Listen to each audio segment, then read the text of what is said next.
So this is Sarah. As you know, it's my first time here. Therefore, we need to introduce ourselves, get to know each other a little bit. I've got this, that's my advantage.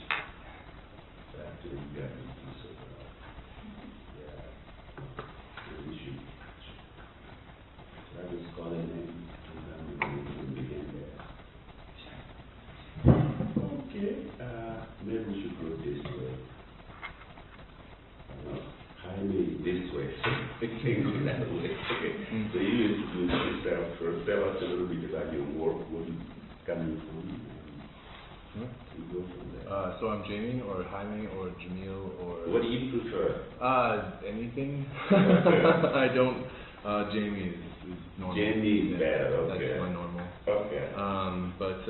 Yeah, so I'm from Canada. Right now I'm working in a software company where we're developing web software for various things. My focus here, my focus of my work is generally mathematics, and sort of like a unification of a mathematics and philosophical approach in the sense of theoretical physics specifically. Okay. Canada where? Calgary. Canada.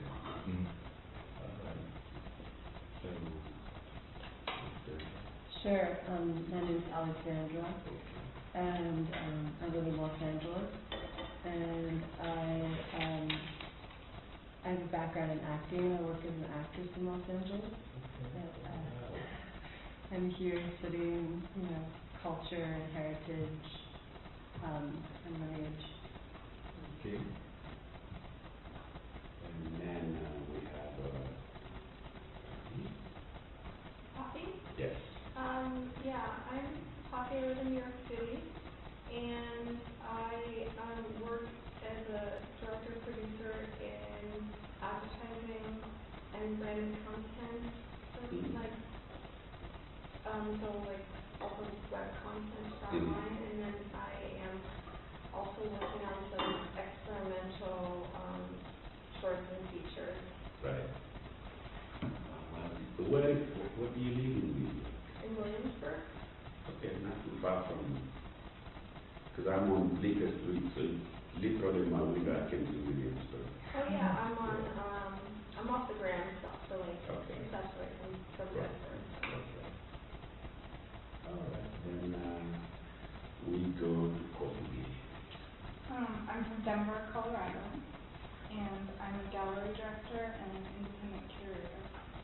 The gallery is a director at a private art college with about 500 students.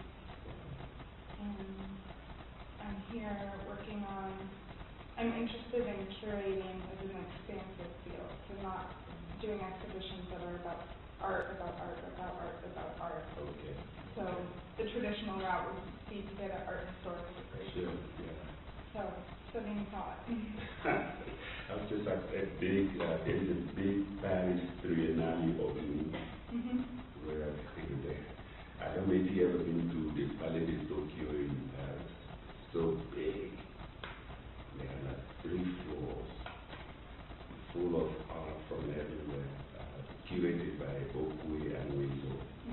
Yeah. Quite interesting. That is that. I'm from Pennsylvania, high school teacher. As far as what I'm focusing on, I'm interested in the way photography, well, specifically the image created by photography affects the metaphor, and then the implications of that, particularly for religion. So, Alejo, because you're in the class, you might as well tell us who you are. Well, thank you. I'm a student also here. I came 10 years ago to school from Colombia, Medellin, Colombia. I was coming back and forth, of course. But in 2004, because I have a background in art, I went to make a residency in a city called Lucerne. I went there for the School of Art 6 months, and then I kind of stayed after 2004. Last year I've been to Colombia 2 times, this year I will be there 2 times, so I'm a little bit traveling around Indonesia and things like that. They need to happen also in my kind of I'm not stuck on doing Switzerland. Right. This is my base now. Okay. And yeah, I work for the school on these technical things. Right. And I profit from this now. Okay. Okay, so I'm Manthia Diawara and teach at NYU. I'm in comparative literature and cinema studies. And before that, I was at UPenn. And before that, I was in Santa Barbara, University of California, Santa Barbara. Beautiful, huh? Yeah, well, it is pretty beautiful in Santa Barbara. And from there, I felt like I needed to come to the East Coast. I went to UPenn. Santa Barbara, I was in French. UPenn, I was in English. And NYU, I'm in comparative literature. My degree is in comparative literature and film. So before Santa Barbara, I did my Ph.D. actually at Bloomington, Indiana, IU. And then before that, I was in school in Paris at Vincennes. Before that, I was in Bamako. So Bamako is in Mali, so West Africa. That's more or less kind of catalog of moments in my life. I'm interested in narrative theory, whether narrative with novels or images, films, storytelling. That's something that interests me. I'm interested in cultural studies for some time now. I've written books on African cinema, African American cinema, cultural studies, Black British cultural studies, looking a little bit at the Birmingham schools to Nepal and so on. I've written books on my sort of last two books, I don't know, they kind of fall in the category of personal narratives. Some people call them memoirs, some people call them non-fiction writing. So I don't really know how to categorize them, but I can tell you what I'm trying to do. I try to basically use my interest in theory and then my interest in traveling around the world and how they intersect, how they contradict each other, how I myself get exposed to this. For example, in theory, you develop ideas about what is Africa. And then you go to Africa and encounter real life Africans, and they're not in fixed positions. They are transformed through history, through politics, through culture, economics, and everything. And they basically sometimes confirm your theories, most of the time put a lie to your theories, things like that. So one such book is called In Search of Africa, In Search of Africa. That was Harvard University Press. And then another one in that vein is called We Won't Budge. And We Won't Budge is really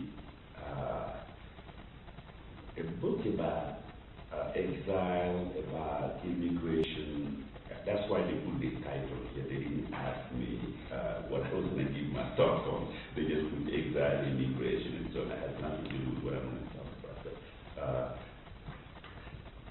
But the book basically is an attempt, it goes back and forth, and most of my first-person narrative books do that. It goes back and forth with my childhood in Mali in the late 60s, when we, as Africans, were not only exposed to independence movements, decolonization, but we were also exposed to popular culture, to American music particularly.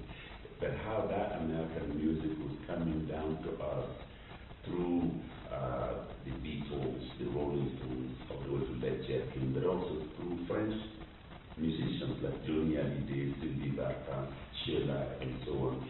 And so how we use this popular culture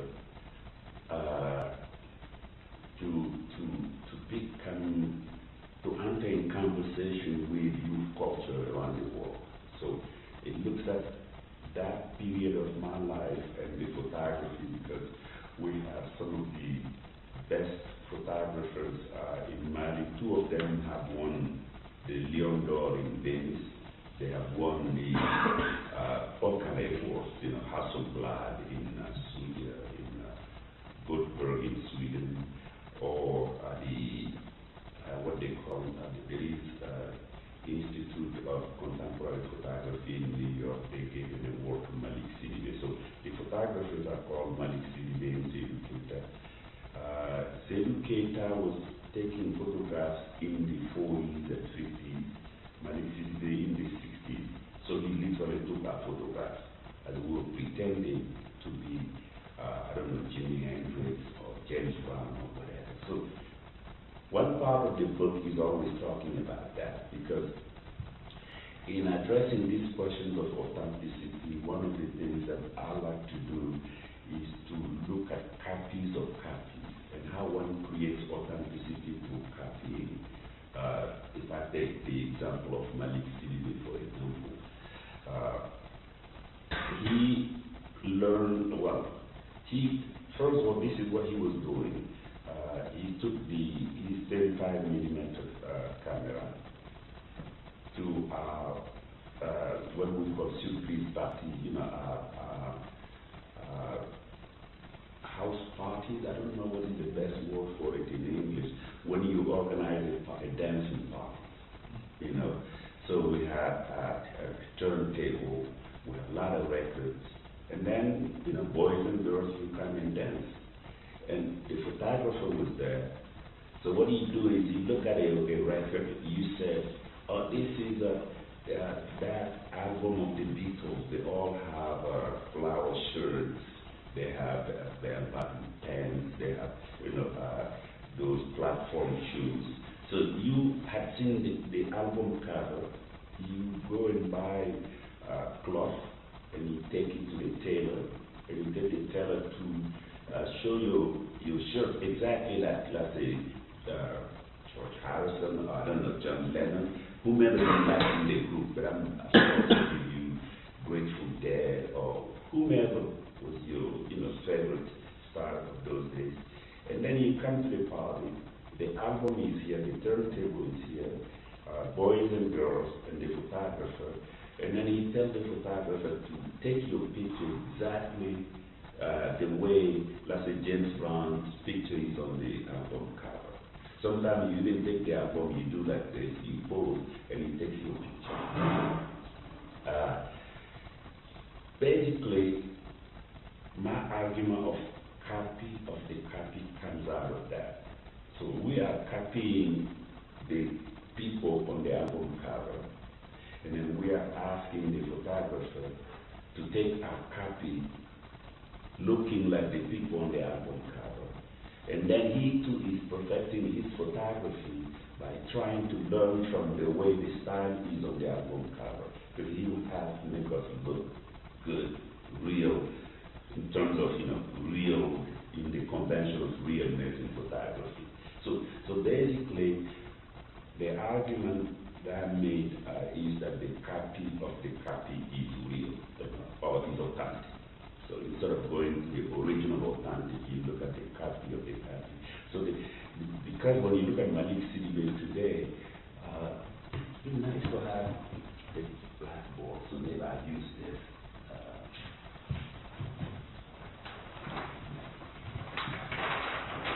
So I'll throw you this name, if you don't mind. Malik.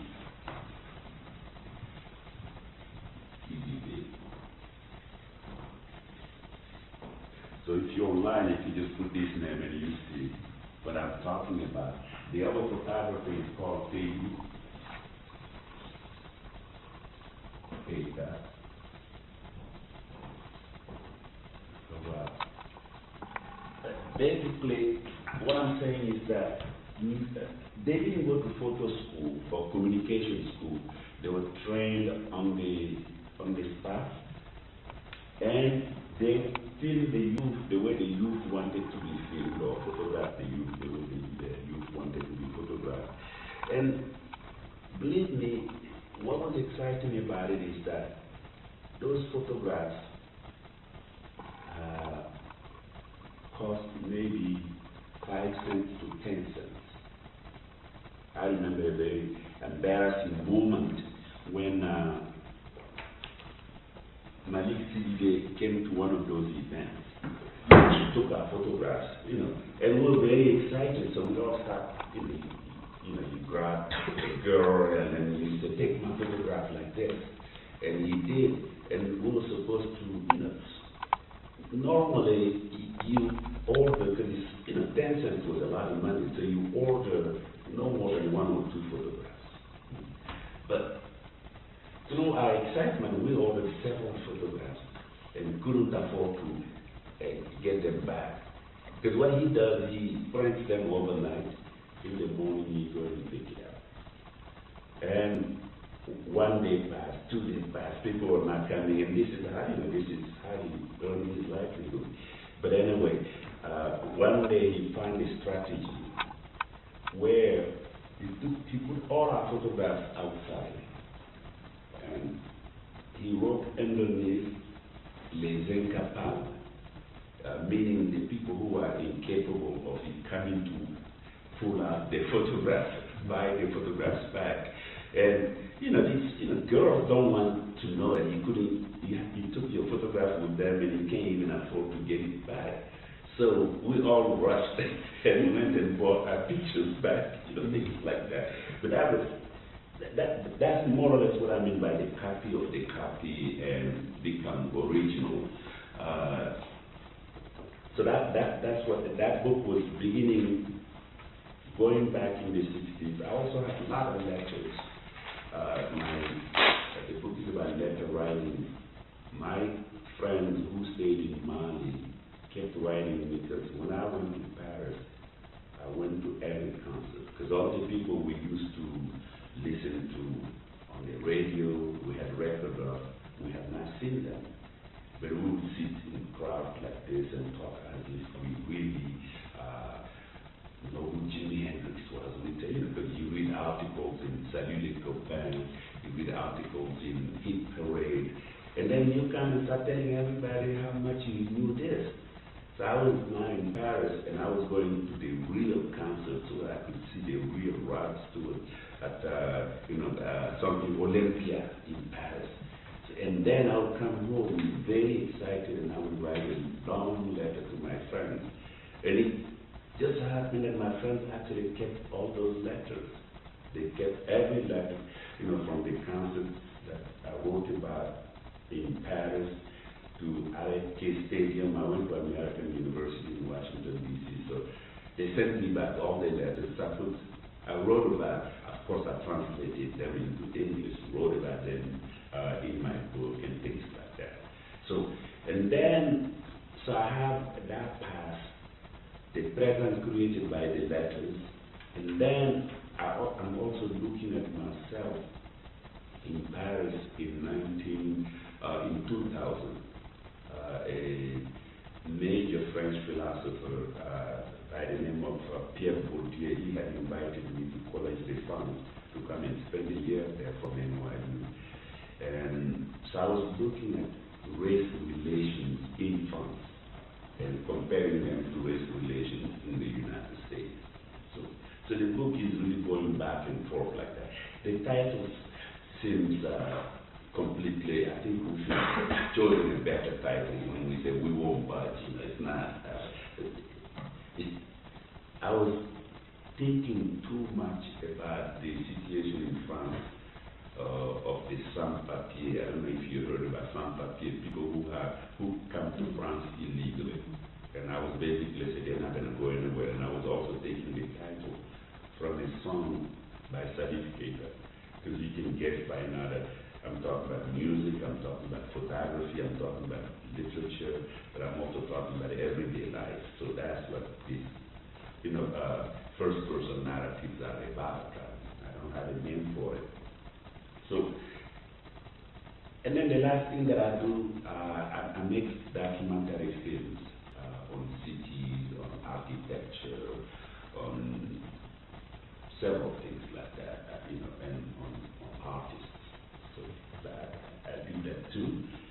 But what is this class about? I attended a descriptive actually to Wolfgang, but apparently didn't get access to it. So I'll tell you what the class is about. I'm now writing a book about a meeting and philosophers like Leopold Sédar Senghor,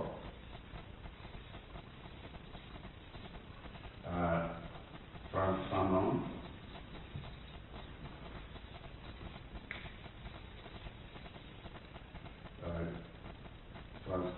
Césaire, Aimé Césaire Dali, Glissant,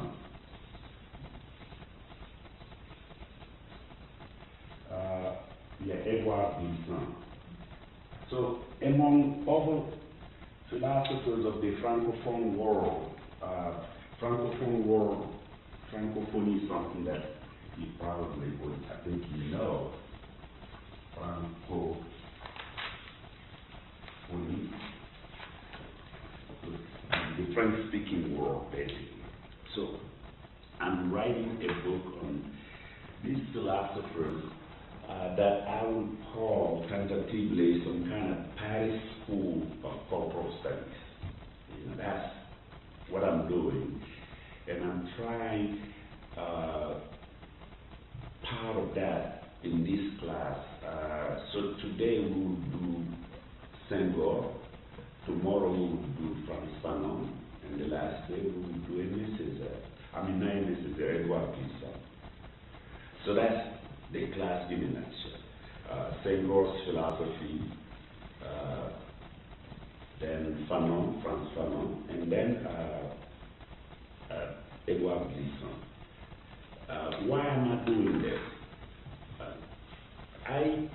As I told you about my life, I went to school in Africa, Francophone country, and then went to Paris.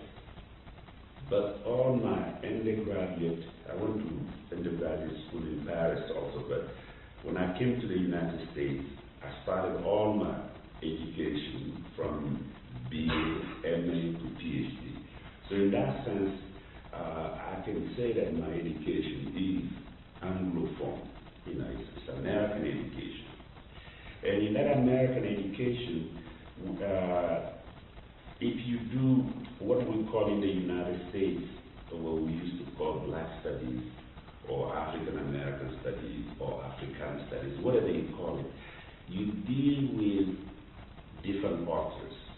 You know, you deal with Toni Morrison, or Richard Wright, or Amiri Baraka, or you do the Black British Cultural Studies, that is Stuart Hall, Paul Gilroy, but also the Caribbean Anglophone English-speaking writers. That's what we do.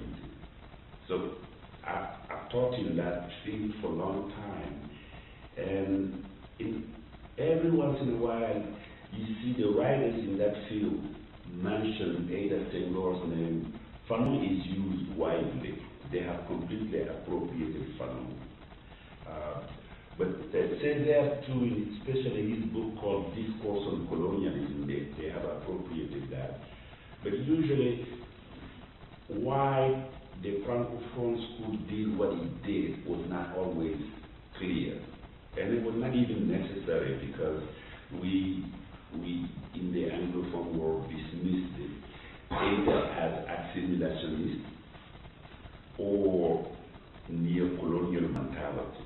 So we only liked the radicalism of Fanon. We didn't like the accommodationist theories of Senghor and, to an extent, Glissant. So that's one such way of summarizing it. Another way of summarizing it is to look at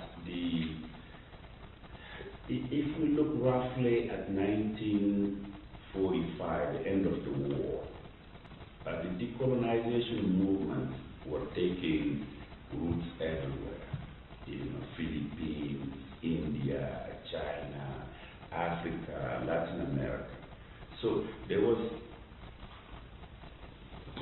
these movements to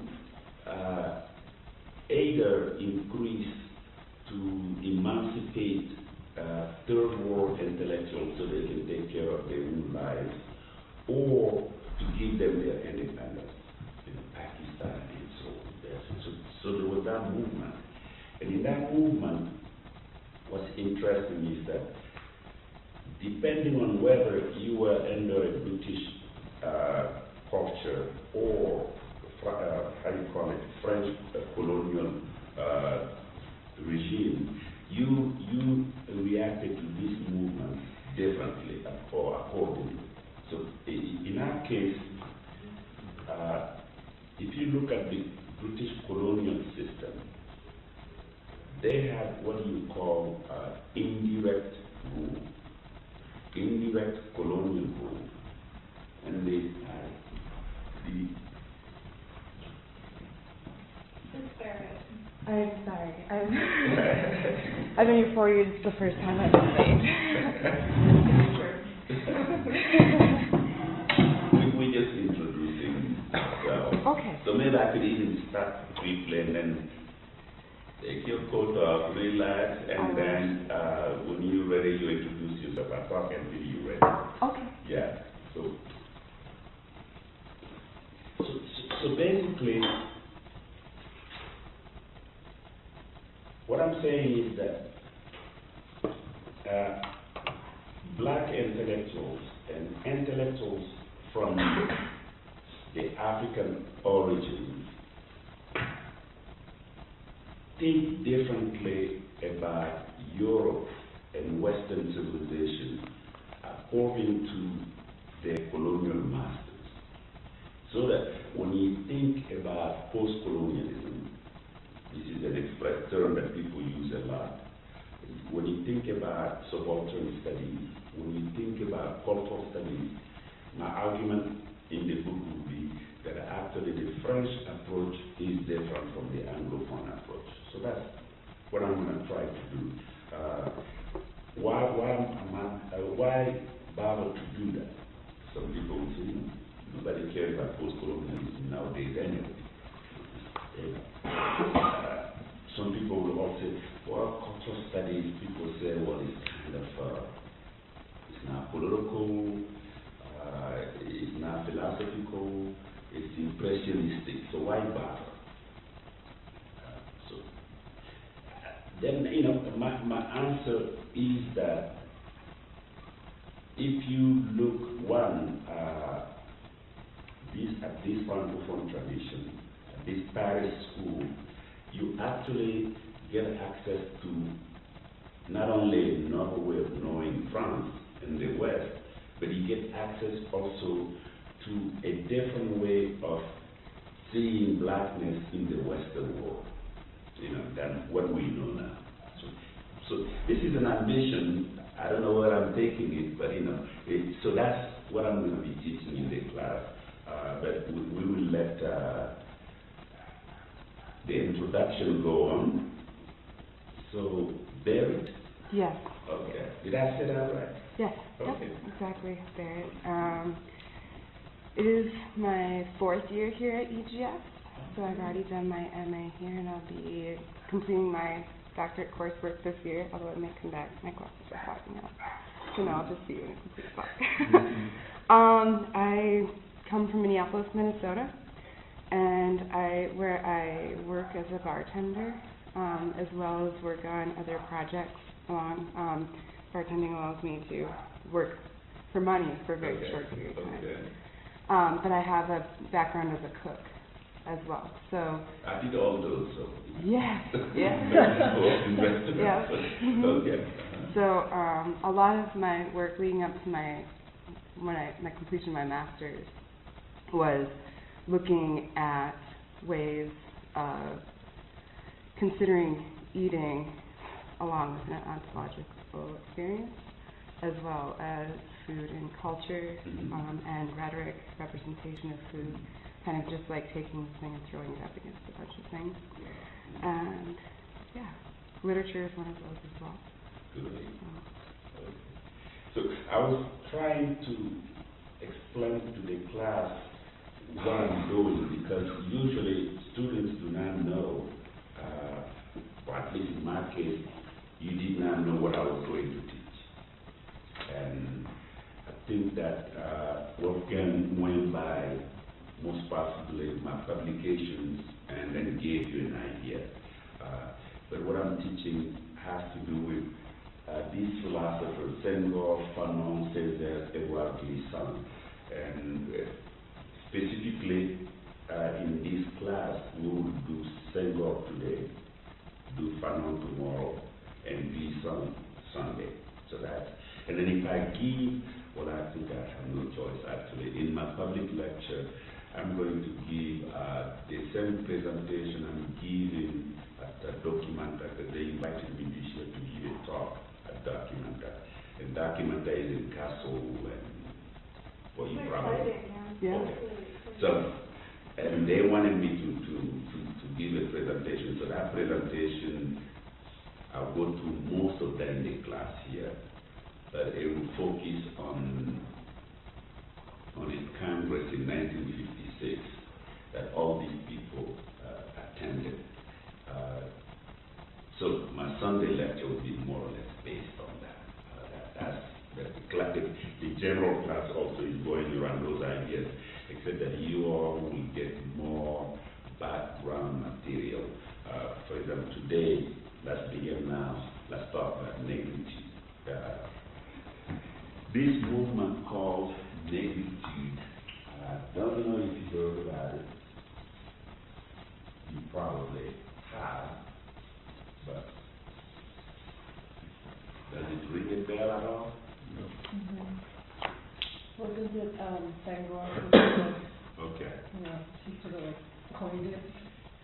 Senghor, Césaire, Yeah. and Damas. I have to put Damas' name. Okay, so, and then,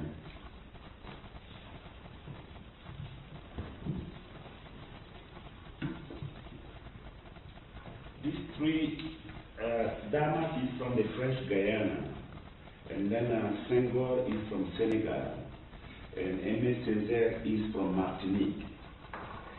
The three of them met as students in Paris from 1929 on, right before the war, and then during the war and after the war, they stayed friends. And they were reading first French anthropology. I'm just going to give you generally the sources of Négritude. They were reading French anthropology. Some Germans like Leo Frobenius. I feel like I have to put some of these names, but if they're done, I can just ignore them. But they were reading Marcel Zio.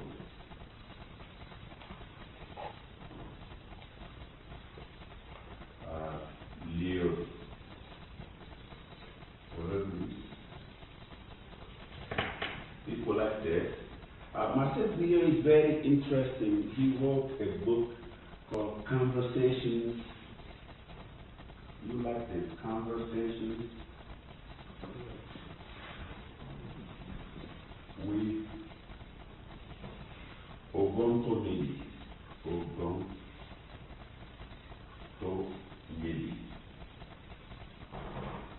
In the theory, Griot basically went to Mali and made interviews with a philosopher called Ogonto-Meli in the doctorate. He's from an ethnic group called the Dogons. Dogon people have incredible cosmologies, creation of the world and so on. And this blind man was interviewed by Marcel Griot. And through the interview, you get a sense of a group of people who have gods. Because in those days, people say Africans are savages. So to have a god is a sense of being civilized. So they have gods. They have rites of passages, rites of rituals. They have rituals. they have, you know, a sense of how the world was created. They have, you know, astrology, and, you know, if you read the conversation with Wantoneli, there are notions that they, you know, they knew all these stars with different stars and so on. Marcel Griot was a professor at the Sorbonne, and he had a lot of African students, but also Africanists. And people like Griot were important because they were liberals. They were trying to basically let the world know that Indians, Africans are human beings, something as simple as that. They have a culture, they are civilized. So this was their role. And Marcel, they did very well. And then you have the German Leo Frobenius, who probably collected more African stories than anybody. You know, many of the myths of creation, the kingdoms, the empires, they were all recorded by him in the turn of the century. So, you know, he was quite important, 1920. So Leo Frobenius was quite important. That's one side. Another side was that in the 30s, when Senghor, Césaire, and Marcel Griot, and Léon Damas were in Paris as students, modernism was also a vibrant movement. You know, I'm talking about this when, you know, surrealism was giving way to cubism, to, you know, Dadaism had come, impressionism, symbolism, Acmeism, all these movements. Paris was the capital. Paris was the capital of all these movements. And what was Africa's contribution to these movements? I mean, you can guess probably, right? African art, the math. You know, you can see Picasso's The Demoiselles d'Avignon. You see, they were based literally on the Baga mask of Guinea and the Gabon, Angola fan mask. If you look at the, you know, the Picasso's work. So Africa's entry, you know, Europeans were trying to get out of representation, you know, realistic representation, linear representation, and narratives that were, you know, beginning, middle, and end. They were trying to get into abstractions. They were trying to get into imaginations, imaginaries. They were trying to get into symbols, things that stand for other things. They were trying to get into science. And suddenly African art was speaking to that, because African art was not, you know, just a representation of art. It was very abstract in the sense that, you know, the god of harvest probably would be represented by, you know, let's say a figure, but with some kind of bird on top of the head, and they have all different kind of elements symbolizing different kind of things, or it be an elephant. So this kind of abstractly representing things was going hand in hand with the new novel, not the new novel like Rouch, but I'm saying new in the sense of modernism, like Joyce, like you know, Proust, Virginia Woolf. You know, those kind of representations were finding echoes in the abstraction of African art. Now, whether the Africans intended this or not is not a point. It's the way they were used by European modernists. That's the point I'm trying to make here. So, you have on the one hand anthropology talking a lot about Africa. You have suddenly museums showing African art, you know, in Paris and in New York. It's another element. And the third element is the Harlem Renaissance in the United States. Harlem Renaissance that you may have heard about. People like Alain Locke, people like Langston Hughes, Claude McKay, Conti Collin, even Zora Neale Hurston, even though she was pushed out, because, you know, anyway, I don't want to get too deep into this, but I can if you stop me and ask me questions, by the way. because I like the conversation of mood like the way I described my book. So, anyway, so Harlem Renaissance also came in at the turn of the century. In the teens, like 1903, they published this book called The New Negro. I don't know if you heard about that. Quite important anthology. The New Negro. The New Negro was edited by Alain Locke like this.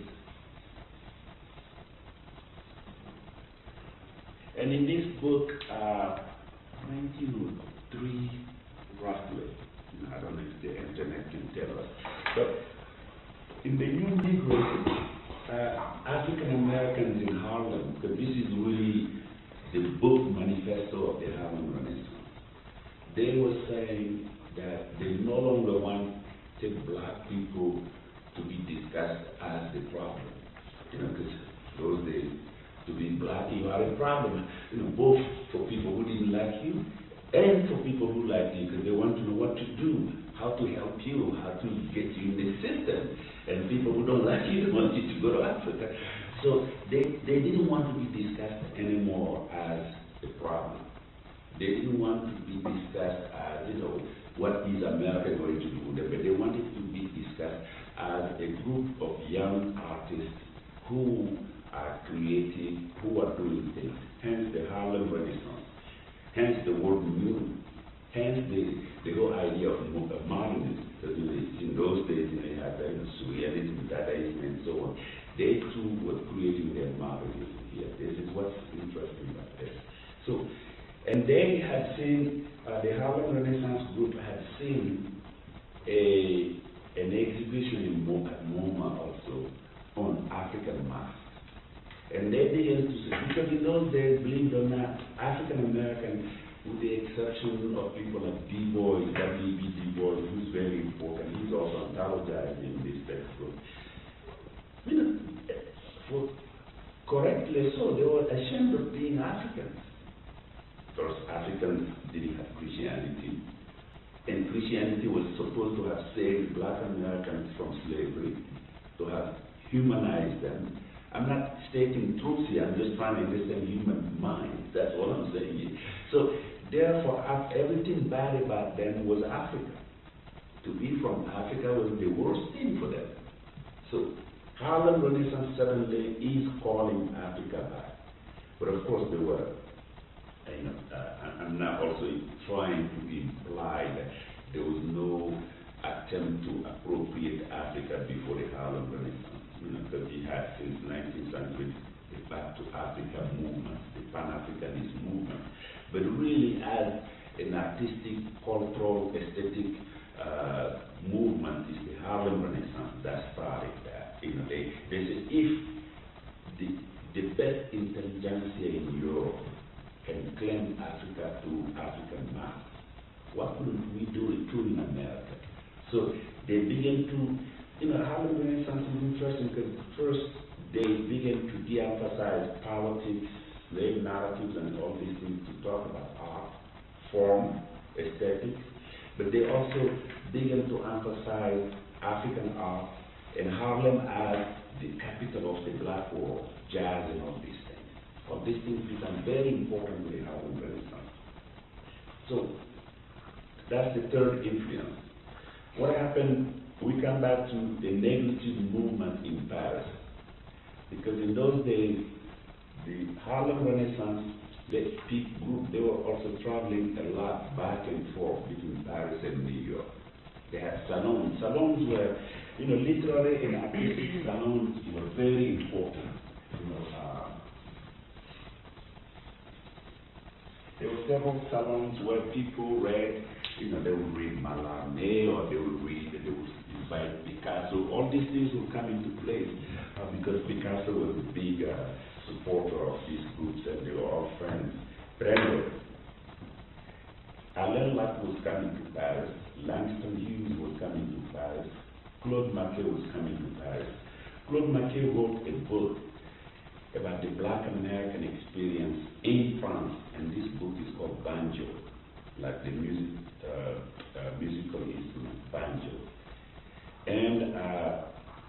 is based in Marseille, where you have African American expatriates, Africans from Africa, and then soldiers.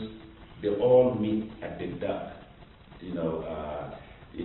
Canadian. Marseille has this street, the old port, where people come and mix. There is jazz, there is food, there is talking, there is also petty, teas and everything. They mix there. And this book is quite interesting because it brings Africans and African Americans together, principally Senegalese. And first it deals with racism between them, the prejudice, the stereotype, and so on. But at the same time, it puts in light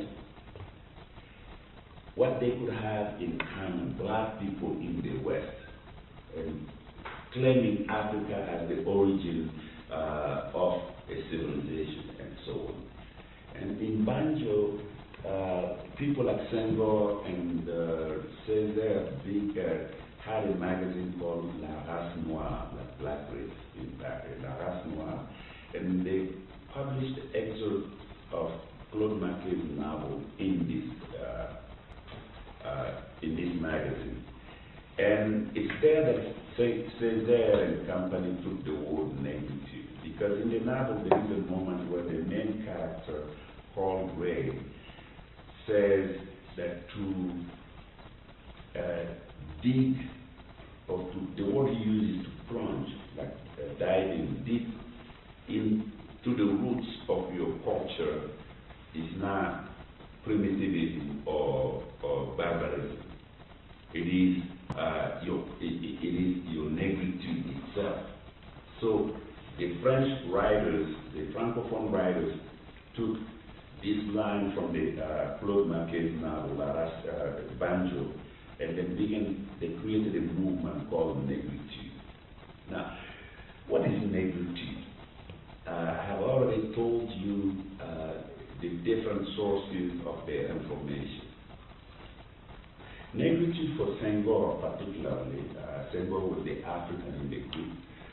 Négritude is, he called it la somme totale des valeurs noires. The total, literally translated to be the total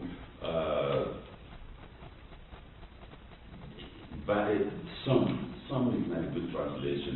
If you take all the elements of the valuable elements of black culture, you put all of them together, the totality, that's what Négritude is to Senghor. He will give you more definitions later, but that's what it is. And then, already by 35, Césaire had begun writing this incredible, long epic, long book of poetry. It's called Notes for a Return to My Native Land. Return to my native land. It's a really nice book of poems. It's a long epic poem where he is claiming his home, Martinique. He's claiming it. They are poor, they have not invented anything, they're wretched, but they are in touch with nature, they are vibrant, and they become therefore a critique of this barbaric war. So that's what the Note for the Return to My Native Land is about. Because we're coming at a moment of anti-Semitism in Europe, at a moment where nuclear bombs are being thrown at the Japanese. So the Western technology itself is revealing its darker face. So returning to the roots, to your Africa, in this case it's Martinique, and valorizing that actually is a way of teaching Europeans a new humanism. So that's one aspect of Césaire's definition. But Senghor says, what we need to do is to have a definition of negritude which is, on the one hand, objective, and another one which is subjective. This is why the influence what is objective negritude? Senghor says it's the sum of all the achievements of Africans in Africa. That is, you begin to look at African kingdoms, you know, like the Mali Empire, the Songhai Empire, the Ghana Empire, the Zulu Empire. So that's objective. These are things that anybody, historian, can go to and say, this is, Africans had, you know, social systems. They were structured, they had empires, they had gold, and they had metal, and they had mask, and they have this. All this become objective negritude according to Senghor, you know, and they had ethics. Because this time you just have to show, you know, if you have a nice shirt, I want to say I have a nice shirt too. So you have a civilization. I want to have a civilization. So really, Senghor had to go back to all the work of Leo Frobins, of Marcel Griot, the anthropology, and then retrieve all of that as elements of black culture. You know, for example, I think one of the biggest ones is the epic of Sundiata, the Mali Empire. This is important because one of the reasons we like the Greeks is because of the Odyssey. The Greeks had the epic of Sundiata. Now this spelling, I'll give you several spellings, but we have this version, but you could also have Sundiata. If you write it in French, it's spelled like this.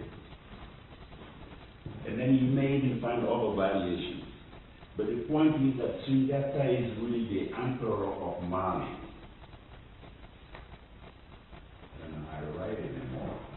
The Mali Empire.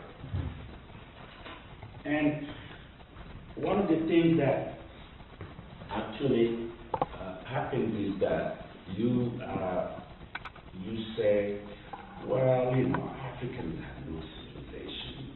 They don't have ethics. They don't have money.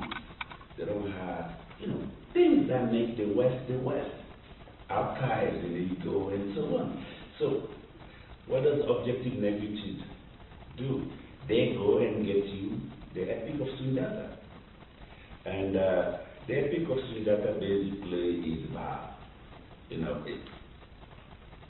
this guy called Sundiata, you know, he's born in the same way epic heroes are born in all the epics, from Gilgamesh to Song of Roland to, you know, the Odyssey, Aeneid, Beowulf, and so on. So it has supernatural qualities, and he comes and defeats the evil king and builds the empire. Because epic heroes have to build nations, so he built the nation of Mali. You know, so somebody said, oh, you know, they don't have the same thing as the Greeks, the Odyssey. Senghor said, look, we have Sundiata. Those kind of things. Very simplistic, but very important to the definition of character, identity, culture. So they have that. And there are other examples of epics, but the epic of Sundiata becomes quite important. And then, on the other hand, Senghor said, there is also that which we call subjective negritude. And subjective negritude, this, as the word says, subjective. So what makes the black black, basically? What makes black people black? Because he's trying to get into some immanence. And to him, again, you know, well, I'll tell you first, and then we will qualify it. To him, the black was emotional. The black had rhythm, led by intuition, because he's opposing all this to Western rationality. Westerners were mathematical, they were rational, they were calculating, and they have moved away from, they have lost the touch with nature. They have lost touch with their own inner soul. They have lost touch with rhythm. Whereas Africans, and then he's taking from example, the rhythm. You know, when you read Conversation of Obantomele, you see that, you know, every articulation in your body, you know, when you have your arms, your members like this, or you bend like this, your knees, and so on, they are all, you know, when we were coming here, Avital always touches a piece of wood on the way up here and touches her head. If you walk with her, she will do that to you. There is a place every day. Now, because she's taking a force from the wood and giving you some of that force. Now that's the definition of Négritude. You take the vital force from the ancestors and you give it to the living. And when you read the Conversation of Obantomele, they call this the vital force. And how does this vital force get to the living? Well, it is through dance and performance and masquerade. So that when people get together, for example, they have a big problem, they have an epidemic. In the Dogon culture, they have the epidemic, I don't know, for an example, meningitis or cholera or whatever it is that people used to have in those days in Greece, in whatever. The Dogons will have a masquerade. They will, the elders in the community, they will put on the mask. Once they put on the mask, they begin to beat the drums. They're no longer themselves because the ancestors' force coming to them and guides their steps. Therefore, Senghor talks about rhythm. Rhythm comes out of that. It's not, you're not learning mechanically how to do the dance yourself because the ancestors are guiding you. You know, so you're being guided by the ancestors. Now this is what Senghor is trying to say. He's taking elements basically from anthropology, from romanticism, so that there is this communion between man and the mountains. We're on top of a mountain here, that's a good example. The water, the air, the fire, there is this communion and the ancestors are there and they create your relation to all these things. So this is what Senghor called subjective Négritude. We'll say more about it. But let's start here first. Now the young generation, they were very upset. They said, well, what are you trying to say? You know, you're falling into white people's trap here. White people say, you know, we're incapable of doing sciences, we are savages, we're primitive, and you're giving them this kind of theories. What are you doing? You know, don't you know this is dangerous? You know, Senghor was famous, he would say, oh, la raison est hellénique. Non, la raison est hellène. Et l'émotion nègre. Reason is Hellenic, like Helen of, you know that, and then emotion is Negro. Senghor will say that, and the young people will get upset because these are the big statements that he used to say in public. So, but then he was also able to read the math, African math. He was able to say things like rhythm is the first sign of art in any object. If it doesn't have rhythm, it's not art. But you know, rhythm is the sign of art in architecture. It is the sign of art in painting. It's the sign of art in a novel. If it doesn't have rhythm, Senghor, you know, so, and then he said this rhythm comes from Africa, flows through our bodies from the ancestors. This is some of the things that Senghor likes to do. So, in a nutshell, this is what Senghor is trying to say. Then on the other hand, you have Damas. Damas, for him, Négritude, you have to, keep in mind, Senghor is from Africa. Even though he's discovering his Africa through the Black Americans, this is something people don't pay attention to, and through the European anthropologists and European modernists. So, because when he left Africa, when he was a child, a young man in Africa, he was in a Catholic school, did not know much about Africa at all.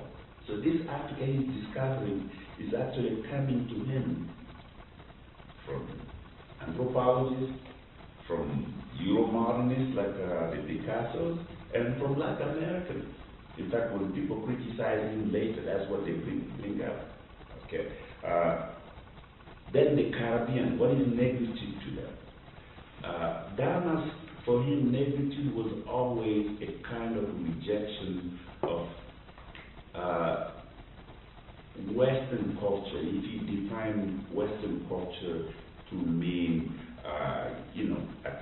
dressing a suit, put on shoes, necktie, and so on. And he said his body was not free. His body was always tight in their shoes. His body was always tight in their belt.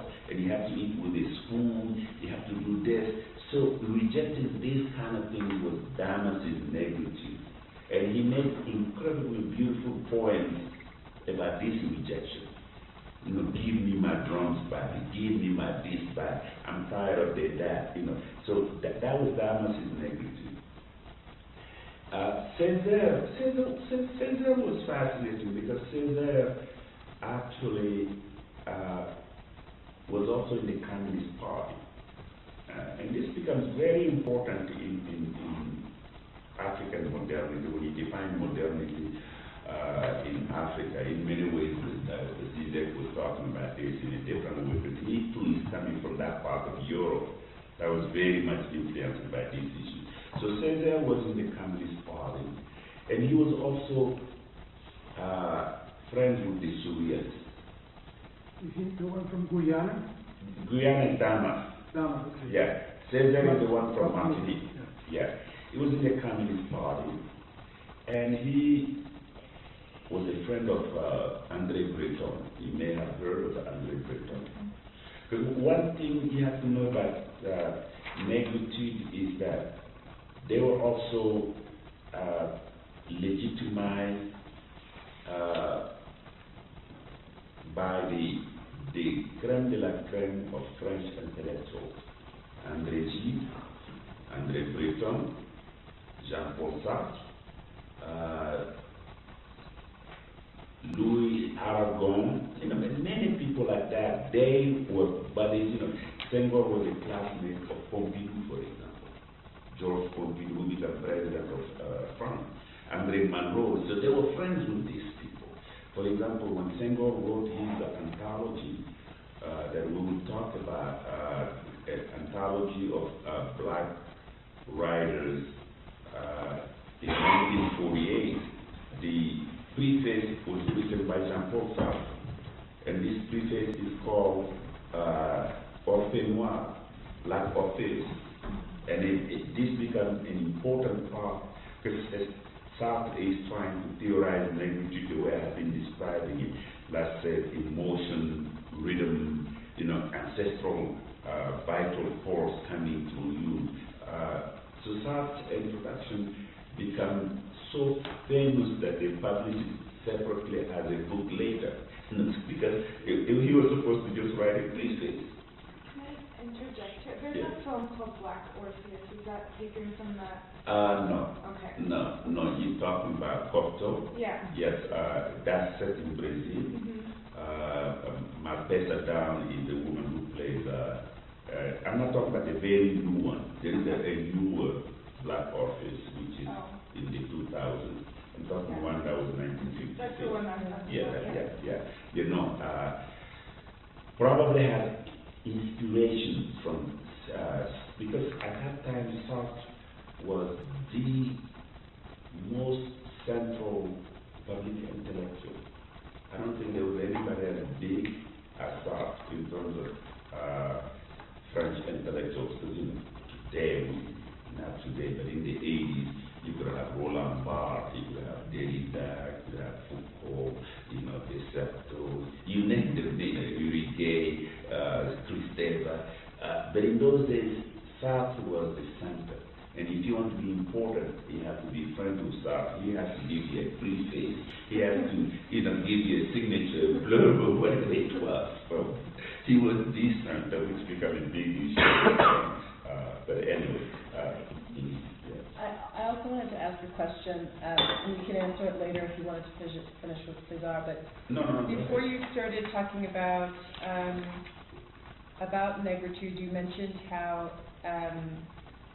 how the response to decolonization was different based on whether you had been under British rule or French rule, but we didn't really get to Right, that right, side. yeah. Well, let me say a little bit about it, Yeah. and then we will come back to it anyway. Yeah, okay. It's different because the British wanted just to get from Africa the raw materials. They didn't want to interfere with the communal, the organizational structures of the African community. The chiefs were allowed to remain chiefs, the kings were allowed to remain kings, as long as the British, exploited the copper in Zambia or the tea and coffee in Kenya, or whatever they were doing in Ghana. They didn't want to interfere with the native culture. So the French, on the other hand, had an assimilationist culture. They wanted to make black French out of their Africans. So if you look at the British culture in that sense, you see that the Africans are always creating a Pan-Africanist movement against colonization. The Manchester 1945 movement, the Mau Mau War in Kenya, and so on. Whereas the French, there are two places where there were wars against the French people. One was in Vietnam, before the American went there. They left in '54. The other one was Algeria, when the American went to Algeria. When I talk about Fanon, I will talk about that. But the other situation with Africa in terms of decolonization, Africans were not talking about we want our freedom. They were talking more, we want equal citizenship like black Americans. We don't want to be assimilated, but we want as much power as you have. If we work, we want equal pay. Because they didn't imagine themselves outside of the French community, the Francophone Empire.